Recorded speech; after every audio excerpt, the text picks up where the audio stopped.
Assalamualaikum warahmatullahi wabarakatuh. Perkenalkan, nama saya Ahmad Fadil Azikri, NIM 4121048. Di sini saya akan mempresentasikan tentang analisis uji T satu sampel.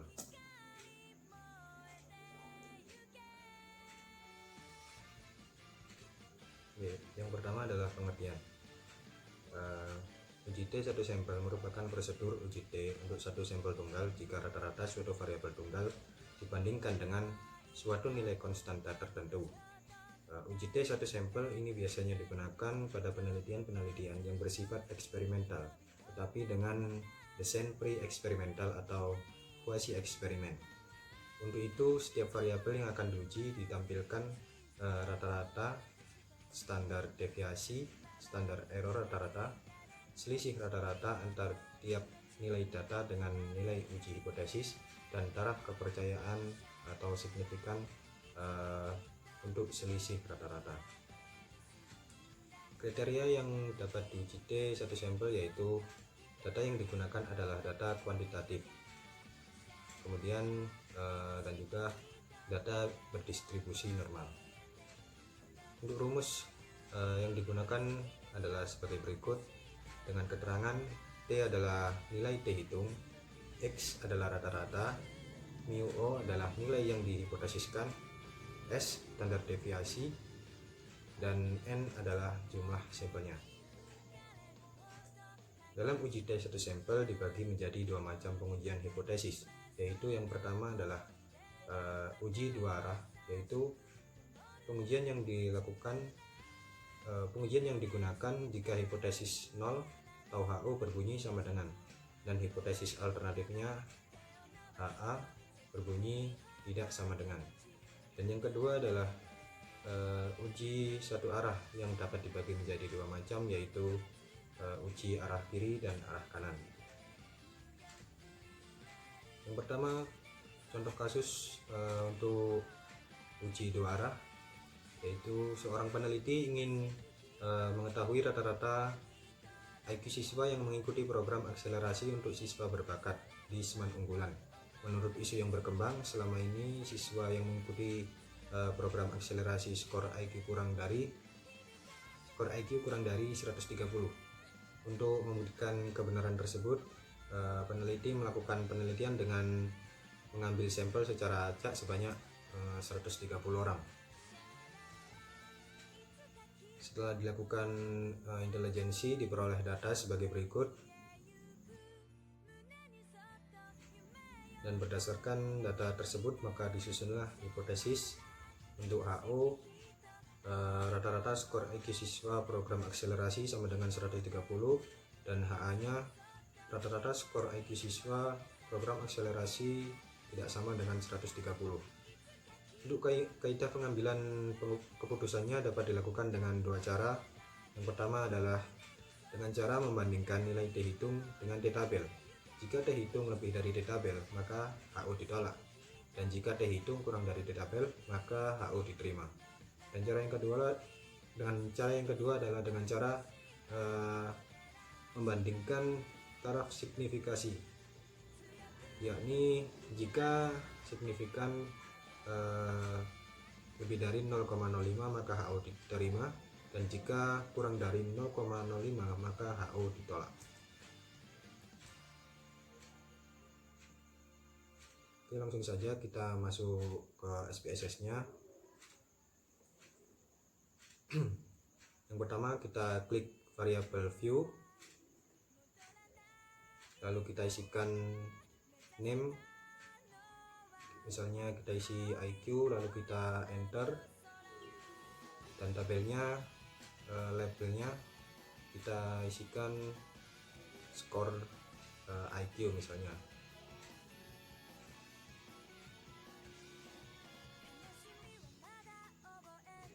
Lalu kita klik data view, kita masukkan data yang tadi. Sini saya sudah menyiapkannya, langsung tinggal saya copy,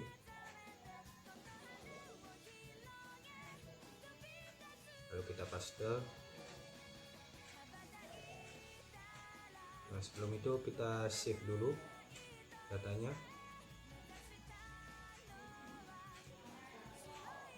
Setelah di save, kita klik analisis, lalu kita pilih compare min, lalu one sample di tes,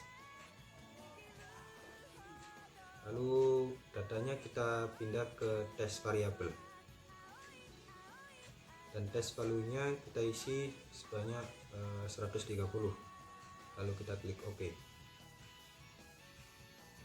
Pada tabel output ini, pada tabel yang one sample static menunjukkan bahwa sampel penelitian berjumlah N sebanyak 30 orang, dan rata-rata skor IQ siswa adalah 133,832 sekian, dengan standar deviasi sebesar 5,058 sekian, dan standar error of mean-nya sebesar 0,92 sekian. Dalam kasus ini terlihat bahwa perbedaan rata-rata antara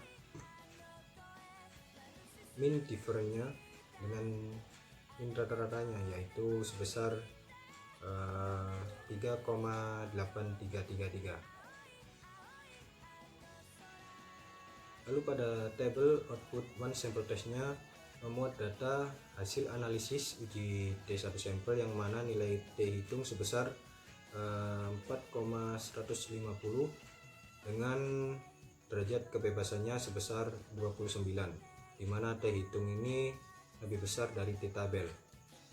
Maka dari sini bisa dilihat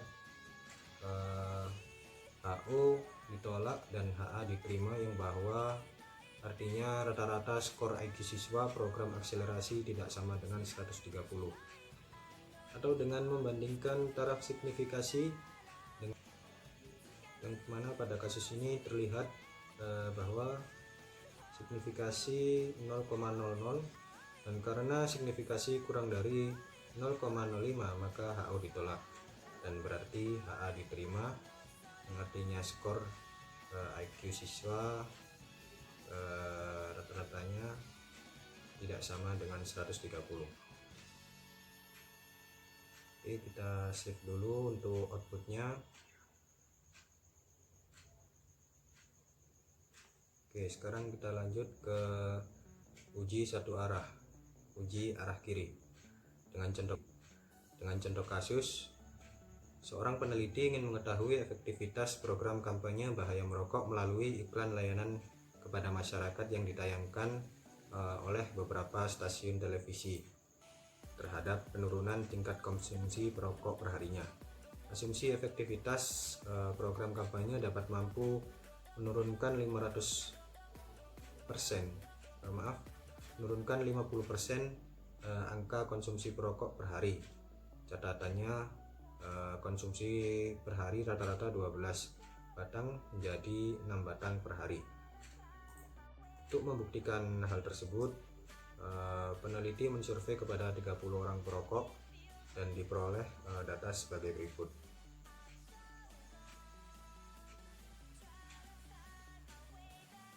Dari data tersebut disusunlah hipotesis. Untuk HO-nya, rata-rata konsumsi merokok per hari lebih besar sama dengan 6 batang, dan untuk HA-nya rata-rata konsumsi merokok per hari lebih kecil dari 6 batang. Dan kaidah pengambilannya sama seperti yang tadi. Langsung saja kita buka SPSS-nya.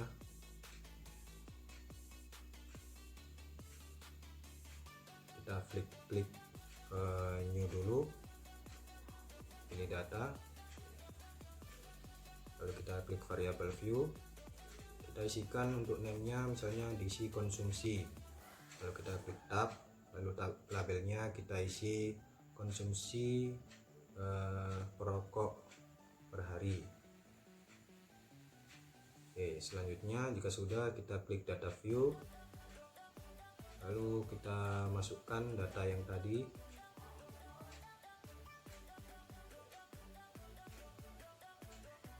Ini saya sudah menyiapkan, tinggal copy aja, lalu kita paste, kita save dulu. Setelah itu kita klik analisis, lalu confirm one sample test. Kita pindahkan ke test variable dan test value-nya kita isi sebanyak 6, lalu kita klik OK.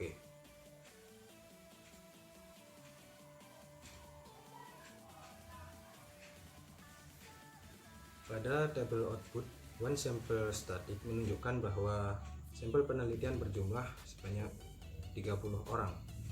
Rata-rata konsumsi rokok perharinya adalah 4,933 sekian dengan standar deviasi sebesar 1,22 sekian dan standar errornya 0,22455. Dalam kasus ini terlihat bahwa perbedaan mean difference-nya yaitu sebesar negatif 0,6667, yaitu rata-rata hitung dikurangi rata-rata hipotesisnya,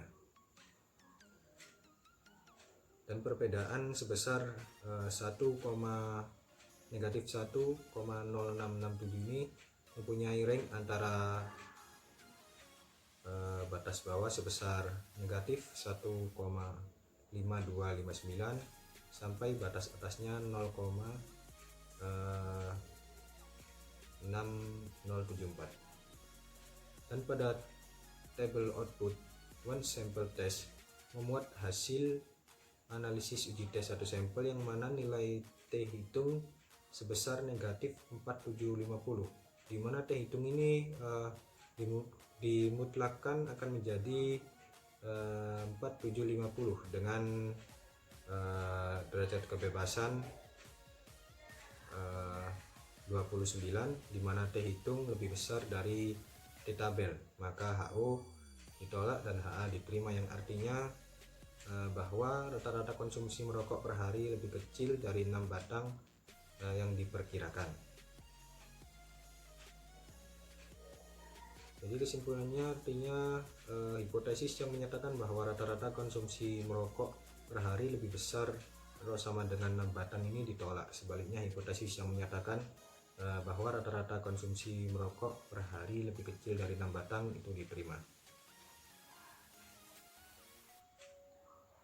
Oke, kita lanjut ke pembahasan yang berikutnya.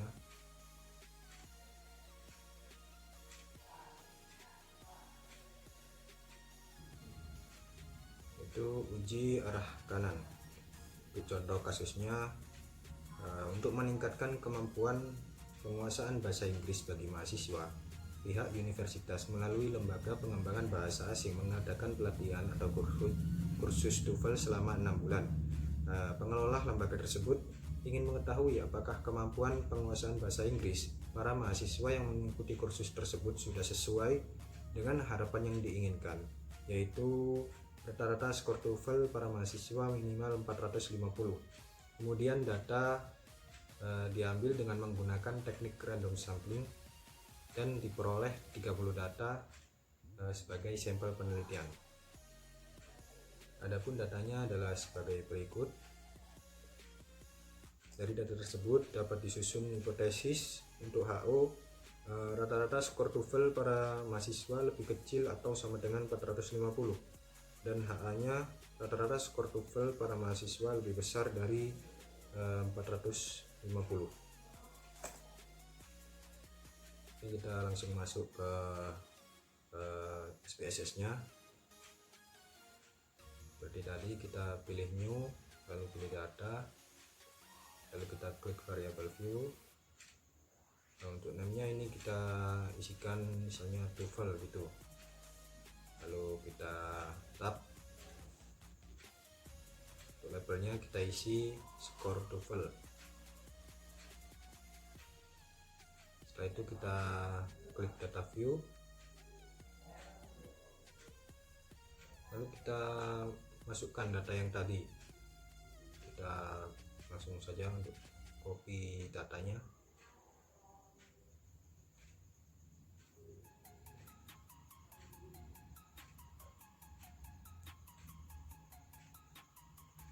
Lalu kita save terlebih dahulu. Setelah Setelah itu kita klik analisis, confirming one sample test. Kita pindahkan test variabel, test value-nya kita isi 450, lalu kita klik OK.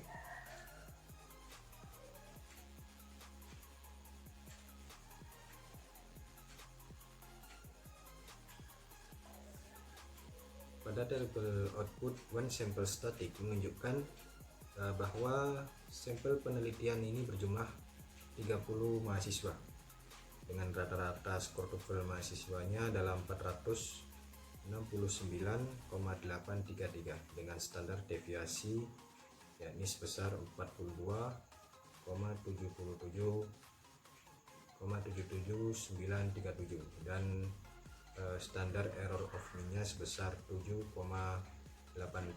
sekian. Dalam kasus ini terlihat bahwa perbedaan rata-rata mean difference-nya yaitu sebesar 19,833,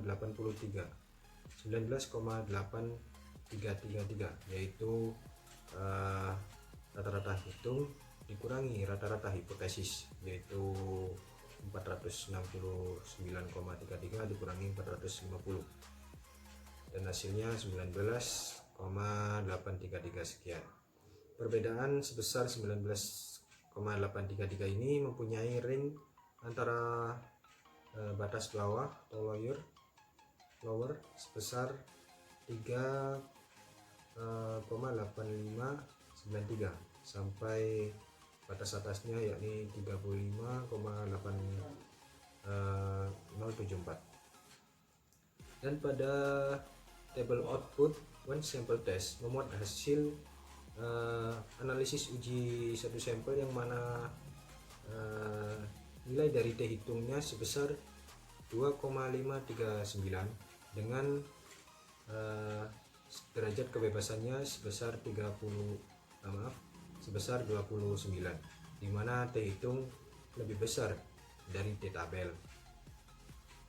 Dari hal tersebut maka dapat disimpulkan HO ditolak dan HA diterima, yang artinya bahwa rata-rata skor TOEFL mahasiswa lebih tinggi atau lebih besar dari 450.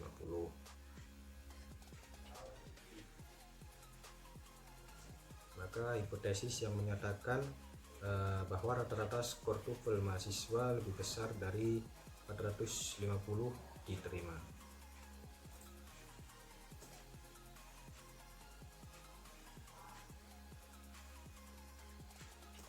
Oke, sekian presentasi dari saya. Apabila ada kekurangan atau kesalahan, mohon dimaafkan.